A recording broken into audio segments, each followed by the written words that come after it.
working as an English lecturer in Satyam College of Education. So, today I have selected a topic from B.Ed first semester, the paper called Pedagogy of English. This is a paper 5th. So here, I have selected a topic to discuss today from the unit 2 called Teaching of Grammar or Method of Teaching Grammar.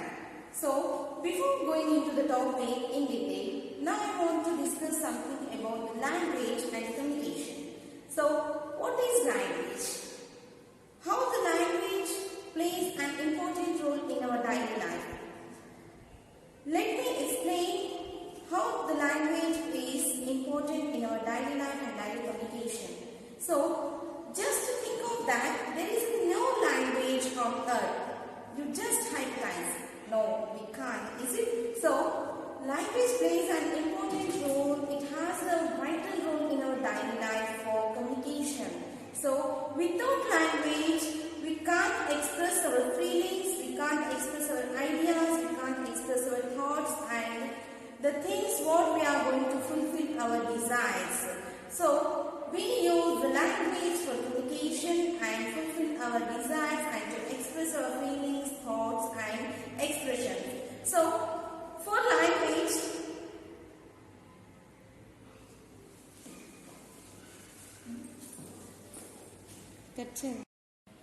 so students, language is very much important. The word language comes from the Latin word called lingua. The word lingua means the tongue, where we use our tongue to speak. Is it? So the word lingua called the tongue. Okay. So here we use language for communication and for fulfill our needs and desires and also express our thoughts and ideas. Okay. So here, how the language is used in our daily life means we use our language for communication. Yes, to communicate with the people.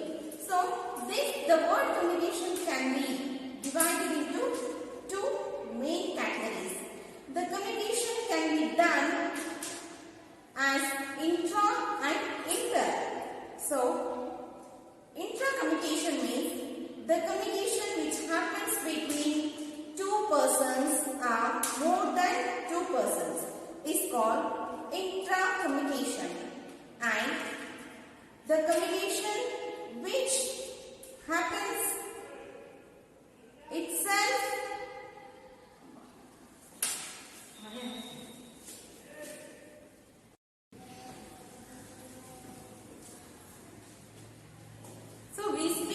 ourselves and decide the decisions which is correct.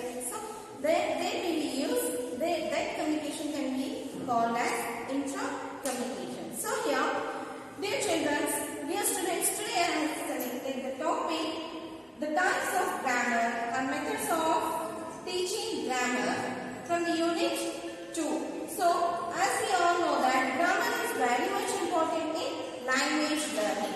So, if a grammar can be defined, it can be defined as the language without a grammar is nothing. It means a language with a grammar is everything. Okay, so if we know the rules of grammar, we may speak a language in fluent. Is it? So we must know the grammar before learning the language. If we want to speak the language in fluent way, we must study and get knowledge of the particular language which we are going to speak in. Okay, so here the grammar is also can be defined as if a language is a body, the grammar is nothing but a flesh to the body. So here a language is nothing but a flesh to the body. So here without the flesh, the body don't have any value, is it not? We can't imagine also. Without the flesh, the body cannot be imagined, is it not? So, these both are very important to speak in a fluent way, in any language, okay?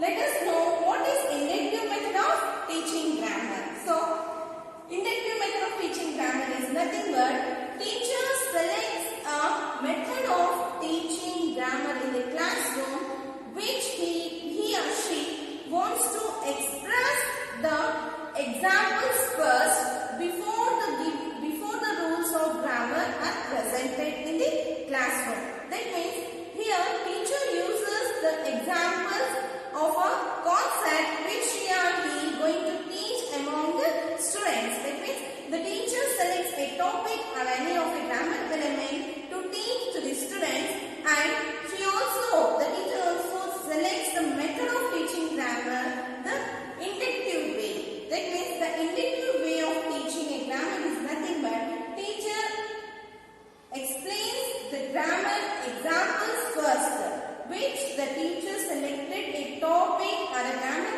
element in the language. So here teacher, for example, teacher selected a topic, a noun. As we all know that the parts of speech are 8. Is it? The first part of speech is noun. So if a teacher selects a topic to teach a grammar topic as a noun, she or he teaches the grammar topic noun in the way of by using the inductive method. That means teacher gives the examples first, then it continues, then it proceeds with the definition. That means teacher provides more and more examples to know what is noun among the students, and she and he writes the examples, more and more examples on the board, and elicit the examples and explains the examples how can we identify the noun among the written statements or written sentences on the blackboard. So here after that students are going to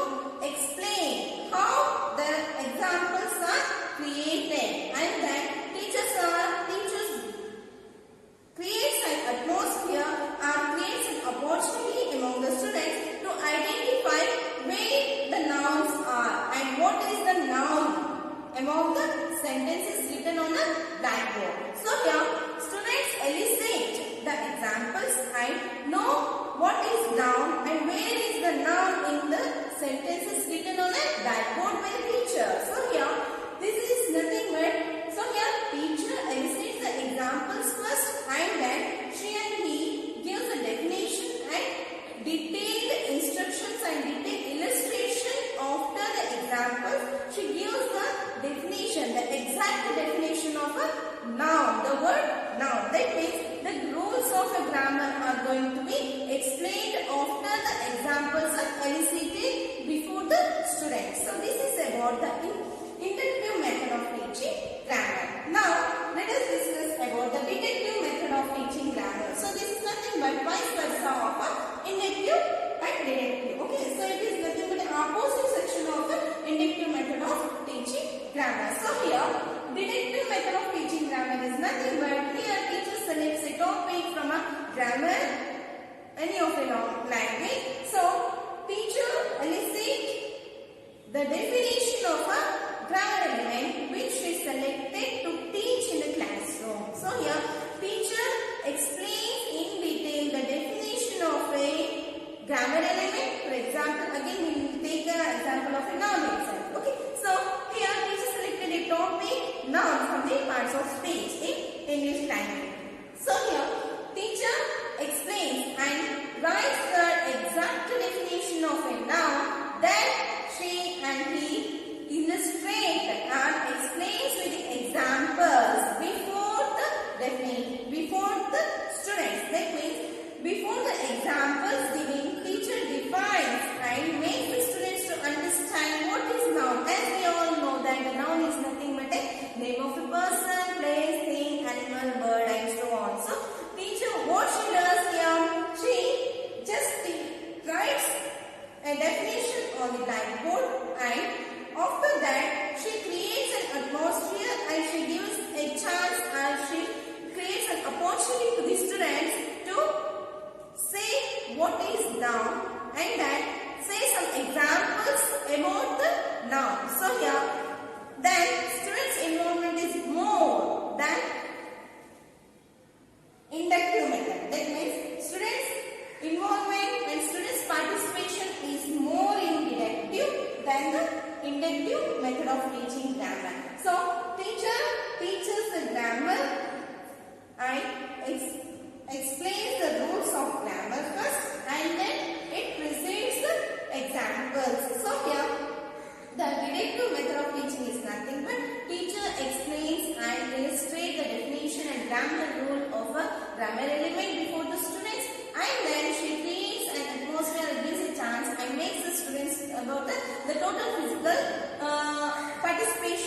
on the stage to say new examples and hypothesize the examples among the students. That means teacher wants to elicit the examples from the student after knowing the rules of a grammar in a deductive way. So this is about the inductive and deductive method of teaching grammar in English language. Thank you students. Thank you very much.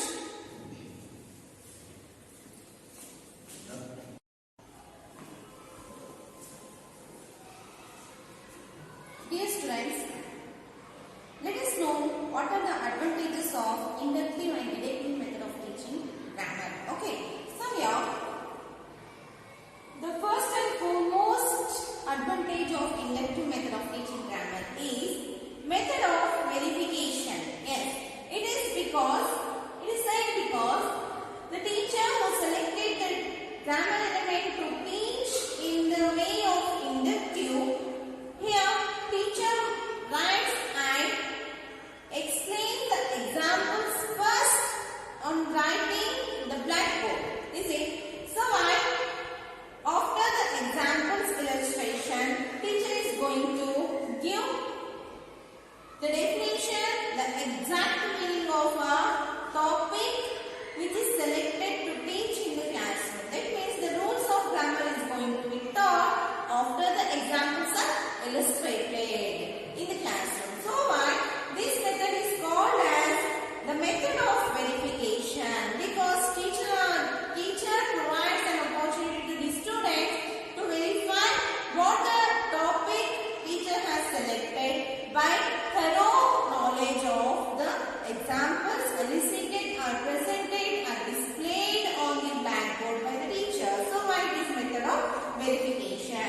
So next is, it is the method of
the deductive method of teaching grammar makes the students to involve more. That means here, teacher makes the students to involve confidently and say something by their own and create the knowledge of their own. So, in deductive method, the next advantage is full of activity. Yes, so it is because teacher is going to make the students to involve more and more than the teacher. So, teacher's part is to explain the rules of grammar. After that, teacher creates an atmosphere and gives some opportunities, giving some chances to the students to say some extra examples by their own by understanding the rules of a grammar element. That's why it is called as student-centered. So, because teacher is going to explain the grammar rule only that much. So, then after that, students are going to explain, students are going to create the extra examples relating to the grammar element. That's why the deductive method of teaching grammar is also called as student-centered method of teaching grammar. So, this is about the grammar of teaching and the